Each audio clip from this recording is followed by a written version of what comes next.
Hello everyone, welcome to my channel with another new blog. তো আজকে আমরা প্রথমেই ব্লগটা শুরু করছি দমদম থেকে। তো আমরা হালিশহর থেকে দমদম চলে এসেছিলাম, যদিও কোথায় যাচ্ছি আমি নিজেও জানি না, বিকজ বিকাশ আমাকে বলেছিল যে আজকে তোকে একটা সারপ্রাইজ দেবো। তো যাই হোক, দমদম থেকে আমরা মাঝেরহাট লোকাল ধরেছিলাম। তো দেখো এখন আপাতত বাবুঘাটের ওপর থেকে যাচ্ছি, যেটা ইডেন গার্ডেন স্টেশনের সামনেই। তো বিকেলবেলার গঙ্গা আরতির তোড়জোড় কিন্তু শুরু হয়ে গেছে। কিছুদিন আগে আমি গঙ্গা আরতির ভিডিও পোস্ট করেছিলাম, তোমরা যারা যারা দেখোনি তারা গিয়ে আমার চ্যানেলে দেখতে পারো।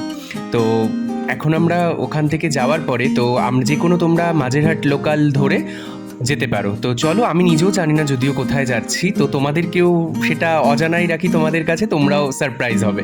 তো দেখো, ব্রিজটাকে ট্রেনের মধ্যে থেকে দূর থেকে দেখতে এত অসাধারণ, এত সুন্দর লাগছিল না। আর জায়গাটা চারিদিকে পুরো একদম মানে এক সাইডে গঙ্গা আর ট্রেনের দুদিকেই পুরোপুরি একেবারে মানে গাছপালায় ঘেরা। তো গাছপালাগুলো যেন একদম ট্রেনের ভেতর দিকে ঢুকে আসছিল, এতটাই বড় বড় ছিল। তো আমরা চলে এসেছি খিদিরপুর স্টেশনে। তো খিদিরপুর স্টেশনে আসার পরে বিকাশ আমাকে এখান থেকে দাঁড়িয়ে দেখে বলে, ওই যে দেখতে পাচ্ছিস দূরে ধ্বজাটা উঠছে, আমরা ওখানেই যাবো। আমি বললাম কি ওটা কোনো রকম কোনো মন্দির? তো আমাকে বললো চল না, গেলে দেখতেই পারবি।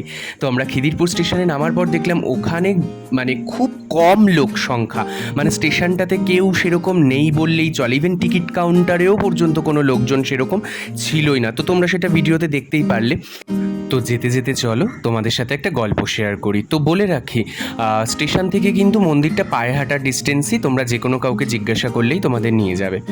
তো আমি কিছুদিন আগে পুরীতে শোয়ের জন্য, ডান্স শোয়ের জন্য গিয়েছিলাম। তো আমার ভীষণ ইচ্ছা ছিল যে ভগবানের দর্শন করব। যদিও ভগবানের মহাপ্রসাদের ব্যবস্থা তো ওখানকার মানে যারা আর কি ছিল কোঅর্ডিনেটর তারা করে দিয়েছে, কিন্তু ভগবানের দর্শন কিন্তু আমরা পাইনি। তো বলে না যে ভগবান না চাইলে দর্শন হয় না, তো বিকাশের মাধ্যমেই হয়তো আমার দর্শন হয়ে গেল। তো আমরা চলে এসেছি খিদিরপুরে, অর্থাৎ কলকাতার বিখ্যাত জগন্নাথ মন্দিরে। তো পুরো পুরীর মতনই ছিল পরিবেশটা। তো চলো ভগবানের দর্শন করি। তো ভগবানের দর্শন করার পরে যেটা কাজ, সবার আগেই ভগবানের প্রণাম সেরে নিলাম। তো সেরে নেওয়ার পরে চলো তোমাদেরকে মন্দিরটা ধীরে ধীরে ঘুরিয়ে দেখাই, আশা করি তোমাদেরও ভালো লাগবে। প্রথমেই মন্দিরের দরজায় দেখতেই পেলে তোমরা ভগবান অনন্ত শয্যায় শুয়ে আছে। তো ঠাকুরের দর্শন তোমরাও করো, চলো। তো ভগবানের দর্শনের পর আমরা মন্দিরটাকে এক্সপ্লোর করছিলাম। তো দেখছিলাম মন্দিরের গায়ে দেয়ালে খুব সুন্দর সুন্দর মূর্তি কিন্তু করা রয়েছে। তো সেগুলো মানে ভগবানেরই, দেখতেই পাচ্ছ এটা হচ্ছে গিয়ে স্বয়ং নারায়ণের দশম অবতারের একটি অবতার, বামন অবতার। তো এখানে নানা রকম অবতারের আর কি সুন্দর সুন্দর মূর্তি রাখা ছিল। এটা হচ্ছে গিয়ে বারাহি অবতার। এই অবতারে ভগবান পৃথিবী মাতাকে রক্ষা করেছিল নিজের দাঁতের ওপরে। তো আরও পরপর আমরা দেখতে পারবো, চলো তোমাদেরকেও দেখাই, আমরাও দেখি। আর দেখো মন্দির থেকে কিন্তু দেখা যাচ্ছিল যে ট্রেন কিন্তু যাচ্ছে। তারপরেই আমরা মন্দির থেকে নিচে নেমে যখন জানতে পারলাম যে ওখানে ভগবানের মহাপ্রসাদ পাওয়া যাচ্ছে, তো আমরা কিন্তু এসে প্রসাদ নিয়ে নিলাম। তো দেখো তোমরাও।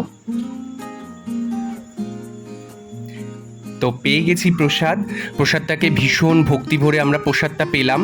ইভেন প্রসাদ নেওয়ার পরে আমরা কিন্তু আবার মন্দিরের ওপর উঠে যাই হাত ধোয়ার পরে। তো ওখানে হাত ধোয়ার সুব্যবস্থাও করা আছে। মন্দিরের পাশ থেকে যখন ট্রেন যাচ্ছিল এত ভালো লাগছিল না। তো এখানে মানে সব রকম ঠাকুরেরই আছে। তো সব ঠাকুরের মধ্যে দেখতেই পেলে মানে শিব ঠাকুরের কথা না বললেই নয়।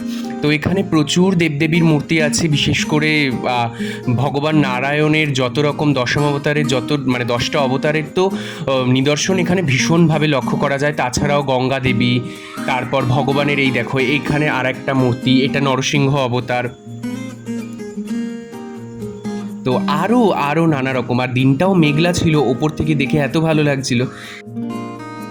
তো তারপরে দেরি হয়ে গেছিলো প্রায়। তো আমি বিকাশকে বললাম দেরি যখন হচ্ছে চল তাহলে সন্ধ্যা আরতিটা দেখেই যায়। তো তারপরেই কিন্তু ধীরে ধীরে শুরু হয়ে গিয়েছিল সন্ধ্যা আরতি। তো চলো যাই, গিয়ে সন্ধ্যা আরতিটা আমরাও উপভোগ করি আর তোমরাও দেখে নাও।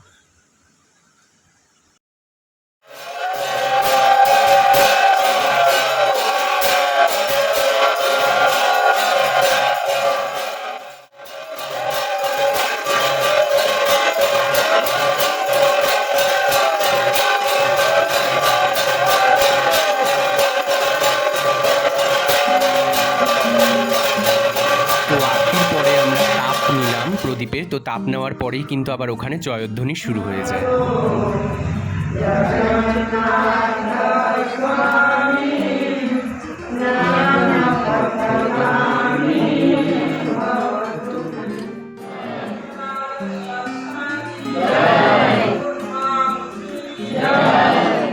তো জয়ধ্বনির জন্য আমরা দাঁড়িয়ে পড়েছিলাম লাইনে, তো প্রসাদ পাওয়ার জন্য। তো আমরা এখান থেকে প্রসাদ পেলাম। তো এখানে একটি কাউন্টার আছে যার সামনে প্রসাদ দেওয়া হচ্ছিল। এই কাউন্টার থেকে কিন্তু তোমরা পূজা সামগ্রী, ইভেন পুরীর জগন্নাথ মন্দিরের ভোগেরও কুপন কালেক্ট করতে পারো এবং কথা বলে দেখতে পারো। তো এখানে সবটাই পাওয়া যায়। তো চলো যাই, ফেরা যাক এবার।